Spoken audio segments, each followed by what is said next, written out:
Have you ever felt in a split second like the entire world just collapsed around you? My name is Jerry.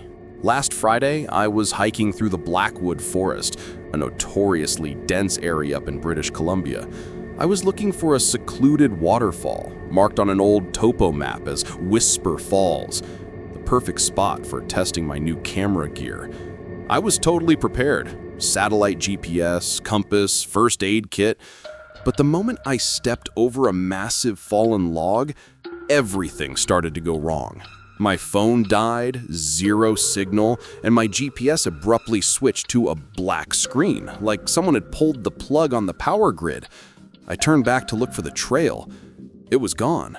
Completely. Just dense, towering pines cutting out the sunlight, not a single bird chirping. It wasn't that I'd wandered off the trail. It was like the trail had wandered off me. A cold, unnatural dread set in. I knew this wasn't just regular panic. This was something else. At first I thought, just keep heading east. You'll hit the logging road eventually. But after trekking for over an hour, I noticed something absolutely bizarre. I had circled back to the exact same fallen pine I'd crossed earlier. I'd marked it with an orange fabric strip. When I saw that strip for the third time, I knew I was stuck in a loop. I wasn't just lost. The forest was intentionally misdirecting me.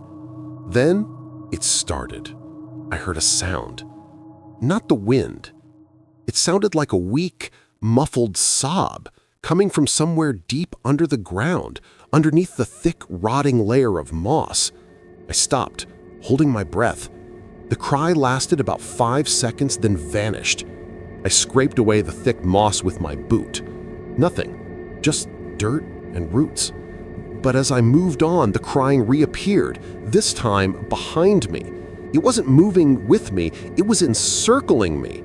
It sounded like the weeping of a deserted child, but there was something too old, too tired in the sound, as if it had been crying for centuries. I started jogging, pure adrenaline overriding my logic and skepticism.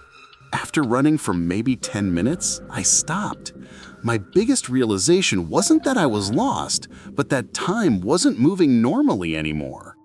The woods were as dark as midnight, yet my watch still insisted it was 3 p.m. And then I saw it. I heard a loud, sharp crack like a huge branch snapping. I spun around ready to defend myself, but the sound abruptly cut out. Not stopped, it was snipped like someone hit the off switch on the world. What followed was absolute silence. I've been in quiet woods, but this was different. This had no background noise, no buzzing insects, no rustling leaves, not even wind. I could hear the blood pounding in my own ears. Then I checked my compass. The needle slowly spun in a circle, then stopped, pointing to a random spot, totally defying the Earth's magnetic field. I looked up past the branches and saw something that shouldn't have been there. A star, in broad daylight. A brilliant silver speck, motionless. I was in a place where the laws of physics seemed to no longer apply. I decided to ditch the useless GPS and compass and just walk by instinct. And then I found something that sent a greater chill down my spine than the crying. I found a trace of humanity. Deep in the thicket, I found a small wooden sign, almost entirely consumed by moss, nailed to an ancient pine trunk. The handwritten text was faded, but I could make it out. Don't look up. No arrow, no trail name, just a simple, desperate warning. But that wasn't the scary part. The sign was fastened by a single, rusty old nail, and directly beneath it, there was a series of 5 deep gouges, clearly made by something sharp. Not a knife, but something like claws. Perhaps the claws of the person who put up the sign. I wondered, who placed it here? How long ago? And why, even when lost, did I feel so intensely that I was being watched from above, from the impenetrable blackness of the canopy? I tried to focus on the ground, trying not to look up, but it was impossible. The feeling of being observed was too strong. I failed. I raised my eyes, and that's when I saw the shape. About 50 yards away, I saw a small gap between the trees, and in a flash, I saw something that was optically impossible. It was a streak of light, a pale cyan color, gliding across the gap with no clear light source. It wasn't a reflection. It was self-illuminated. It had the shape of a standing human, but it was tall, impossibly tall, and abnormally thin, like a disproportionately stretched shadow. It was there for less than a second, but it was enough. I saw 2 glowing red dots in the darkness where eyes should have been. My entire body felt paralyzed. I wanted to scream, but my throat was constricted. I couldn't make a sound. I saw it, but my brain was refusing to process it, searching for an explanation. It's just sun through the leaves. It's an illusion. But I knew it was a lie. I slumped to the ground, head spinning.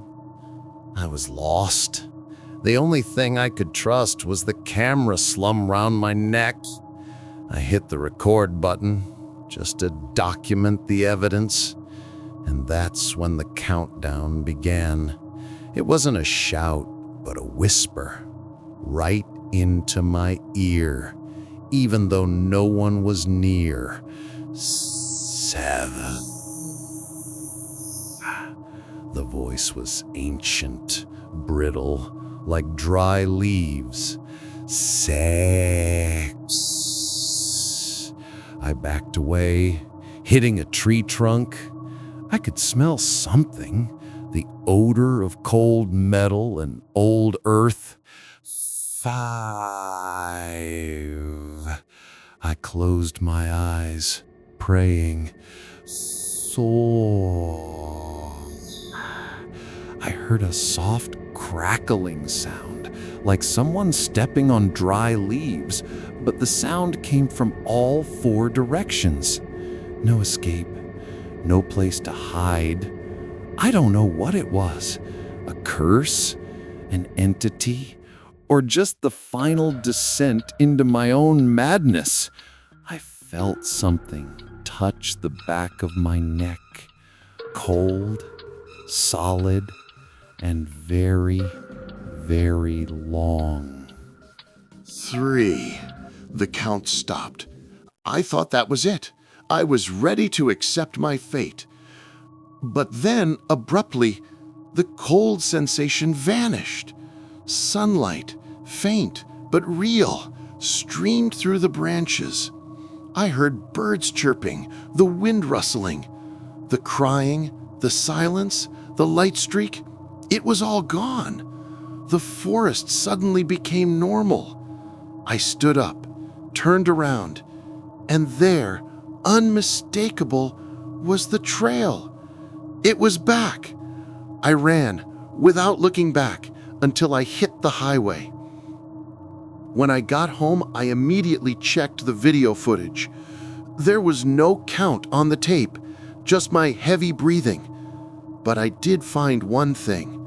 At the 14-second mark when I fell, there was a faint white streak on the screen, like a static burst, followed by a tiny, high-pitched shriek like radio interference. I got out, but I didn't get away entirely.